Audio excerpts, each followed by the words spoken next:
आज या ठिकाणी पालखी मार्गाचं एका अर्थाने शेपूट 13 किलोमीटरचं राहिलं होतं, बाकी सगळं पूर्ण झालं।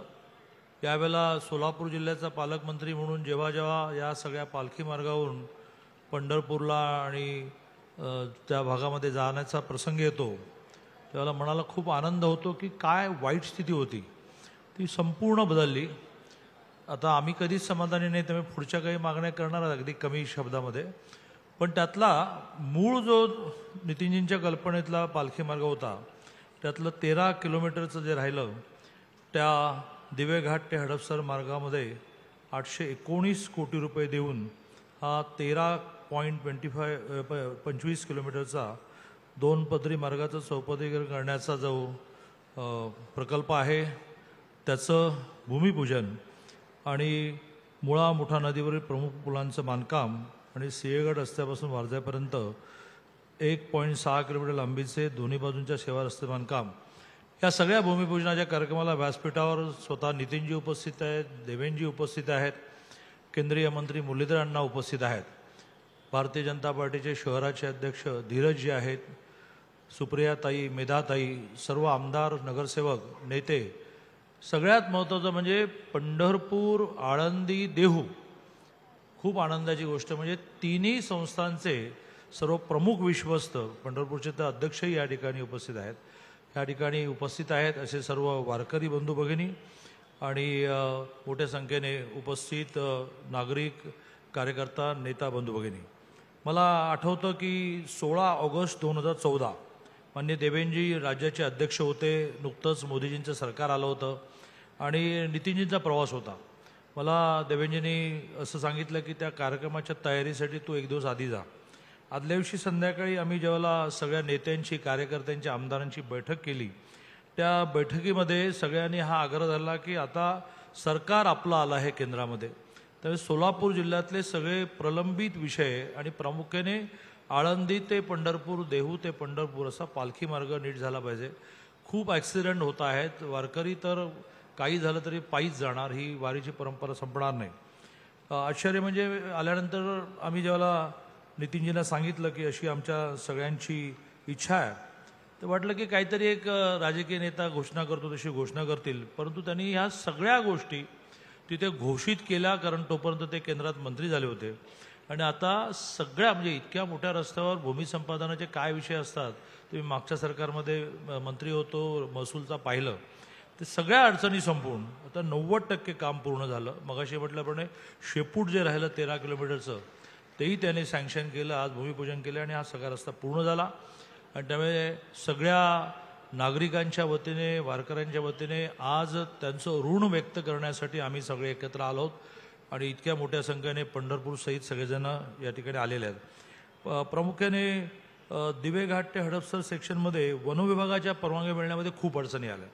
त्यावेळेला पुणे जिल्ह्याचा पालकमंत्री म्हणून हे सुप्रियाताईने मांडलंच आहे की सगळे अधिकारी नितीनजींचे, शेवटी नेता चांगला असला तो अधिकाऱ्यांना रागवणारही असला आणि कौतुकी करणारा असं कॉम्बिनेशन असलं कसे माणसं पळतात, त्याचं संजय कदम उदाहरण आहे, नितीनजींचे सहाय्यक मनोज वाडेकर उदाहरण आहेत। या सगळ्यांनी या सगळ्या परवानग्या मिळण्यामध्ये खूप परिश्रम घेतल्यामुळे आता सगळी हर्डल संपली आणि हा विषय पूर्ण होईल।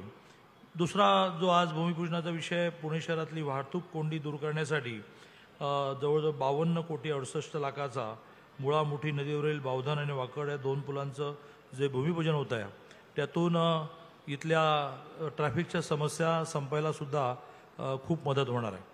आता मी म्हटल्याप्रमाणे नेहमीच आम्ही अविकसित देशातले, अविकसित महाराष्ट्रातले, विकसित महाराष्ट्र आणि विकसित देश होण्याच्या दिशेने वाटचाल करत असताना आपल्या सगळ्यांचं माननीय मोदीजींनी स्वप्न मांडलं आहे की 2047 पर्यंत विकसित देशांच्या रांगेमध्ये आपण येऊ, पण तोपर्यंत सगळा बॅकलॉग आहे विकासाचा आणि त्या विकासाच्या बॅकलॉगमध्ये आम्हाला सारखं काहीतरी तुमच्याकडे मागायचं आहे आणि ते तुम्ही पूर्ण करत निघालात।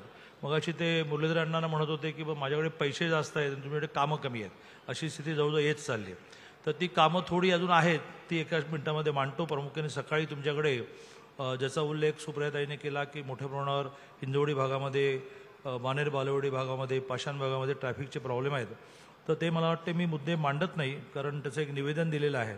परंतु ते सगळे जर, आणि आज सकाळीसुद्धा ट्रॅफिकचं एक खूप अभ्यासपूर्ण प्रेझेंटेशन हॉटेलवर नितीनजींच्या समोर झालं आहे आणि ते नितीनजींना मान्य झालं आहे. नितीनजी त्या दृष्टीने करतील. मी ते सगळं मांडण्यामध्ये वेळ घेणार नाही, कारण मांडण्यामध्ये तुम्ही ऐकाल, परंतु ऑन पेपर निवेदन दिल्यामुळे त्यांचं एक वैशिष्ट्य आहे त्यांच्या ऑफिसचं. देवेंद्रजी आणि त्यांच्या दोघांचे ऑफिसचं वैशिष्ट्य आहे की प्रत्येक गोष्ट त्यांना वेळ नसेल तर ऑफिसमधला माणूस वाचतो, ब्रीफ नोट त्यांना ब्रीफ होते, त्याच्यावर लगेच मार्किंग होतं की याचं ॲक्शन घ्या, आणि आपल्या दाणीमाणी नसताना एकदम तो प्रश्न सुटलेला असतो. आणि त्यामुळे अजून काय हवं आहे याच्या मांडणीमध्ये फक्त वारकऱ्यांना आता जे तुमचंही स्वप्न आहे की रस्ता पूर्ण झाल्यानंतर ज्या ज्या ठिकाणी वारी थांबते असे जे 22-23 थांबे आहेत त्या ठिकाणी रात्रीची निवासाची व्यवस्था ह्या विषयामध्ये अजूनही थोडी अव्यवस्थाच आहे. माननीय देवेंद्रजी मुख्यमंत्री असताना स्वच्छ वारी या नावाने त्यांनी जे प्रयत्न केले त्यातून वारी पूर्ण स्वच्छ झाली. अक्षरशः एखाद्या गावामध्ये वारी राहिली तर 4 दिवस लोक गावात राहायचे नाहीत, परंतु मोठ्या प्रमाणात टेंडर काढून 3-3 टेंडर निघतात. एका ठिकाणी टॉयलेट्स आहेत ते क्लीन होऊन तिसऱ्या टप्प्याला जाईपर्यंत दुसरी टीम दुसऱ्या मुक्कामाला असते, तिसरी टीम तिसऱ्या मुक्कामाला असते.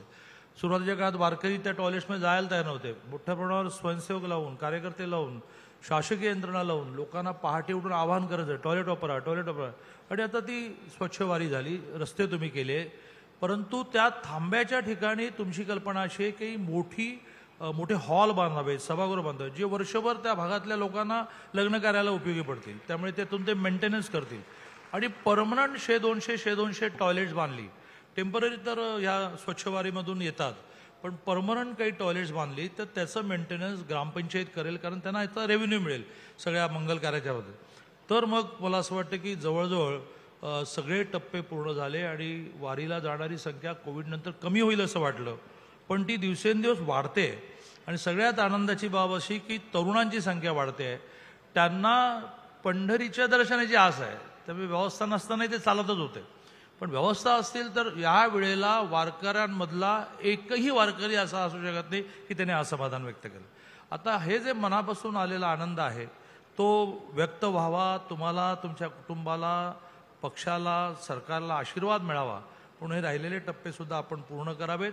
आणि प्रामुख्याने पुणं आज जे वाढतं आहे ते प्रामुख्याने बाणेर बालेवाडी, सूस, पाषाण, हिंजवडी ह्या भागात वाढत आहे. तर त्या वाढीला लक्षात घेऊन खूप बारीक बारीक प्रस्ताव आलेले जे सकाळी तुमच्यासमोर मांडलेले आहेत. आता गणेश कळमकरांनी निवेदन मांडलेलं आहे, ते आपण करावं अशी इच्छा व्यक्त करतो आणि माझं बोलणं संपवतो.